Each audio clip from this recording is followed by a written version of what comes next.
Kasih karunia dan damai sejahtera Allah Bapa kita dan anaknya Tuhan Yesus Kristus menyertai saudara. Amin. Shalom saudaraku yang terkasih, di dalam nama Tuhan Yesus Kristus senang bisa menyapa saudara di tempat saudara berada hari ini dalam dimensi yang berbeda, tetapi dalam dunia yang sama. Sebagai insan yang diciptakan untuk Tuhan sebelum melakukan rangkaian aktivitas kita pada hari ini, marilah kita mengawalinya dengan memuliakan Tuhan lewat pujian kita dan mendengarkan firman Tuhan.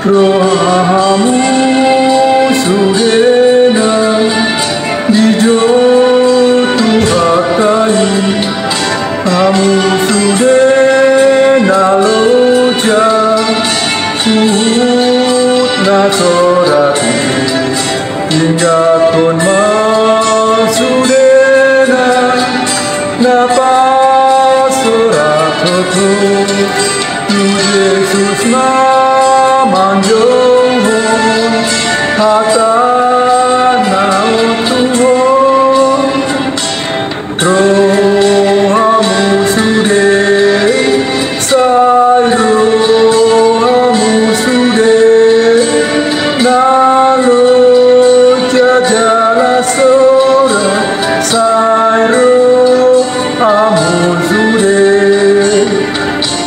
rohamu sude sai rohamu sude aiso nang bemubahin hamu naro sude.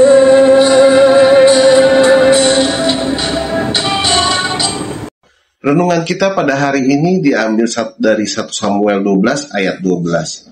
Tetapi ketika kamu melihat bahwa Nahas Raja Bani Amon mendatangi kamu, maka kamu berkata kepadaku, tidak seorang raja harus memerintah kami, padahal Tuhan Allahmu adalah rajamu.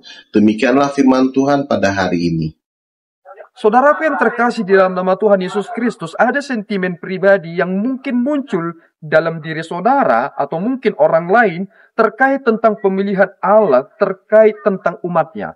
Ada orang menganggap bahwa mereka spesial sehingga Tuhan memilih mereka. Padahal sebenarnya tidak ada istilah yang spesial di sana.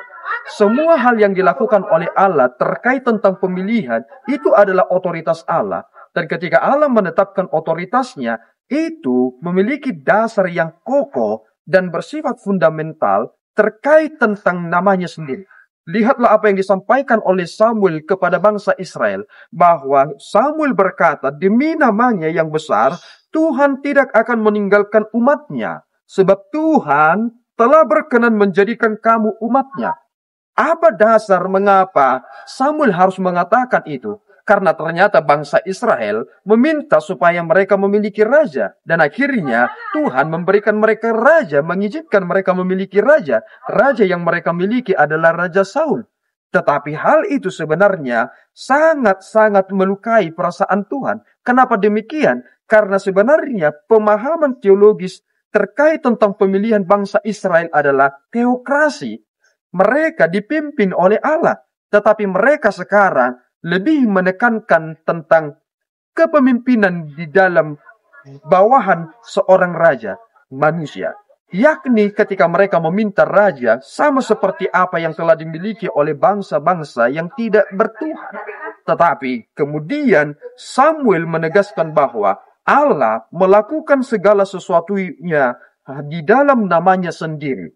Dan inilah yang menjadi sangat penting karena belakangan ini banyak orang yang berupaya ingin mencoba membela Allah karena sentimen pribadinya. Padahal sebenarnya yang kita pegang adalah segala sesuatu yang dilakukan oleh Allah itu, yang tak terselami itu merupakan bagian karya Allah atas dirinya sendiri. Itu mengapa nama Allah tidak boleh dipermainkan.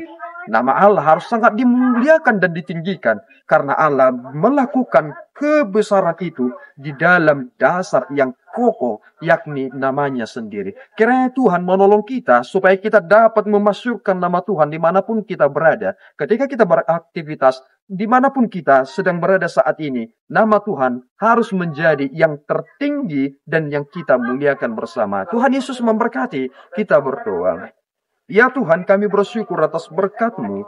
Engkau menolong kami dan membimbing kami untuk mengerti bahwa Engkau tidak melupakan bangsa-Mu Israel karena nama-Mu, bukan karena mereka baik. Kami juga semakin menyadari Bapa, bahwa Engkau telah memberikan kami satu nama, yang di dalam nama itu kami memperoleh keselamatan kami, yakni di dalam Kristus. Ampuni kami Bapa karena kelemahan kami.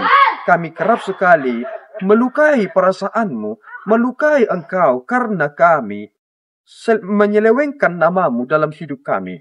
Ampuni kami Bapa, di dalam Kristus kami berdoa dan mengucap syukur. Anugerah Tuhan kita Yesus Kristus, kasih setia Allah Bapa kita dan persekutuan Roh Kudus menyertai saudara. Amin. Tuhan Yesus memberkati.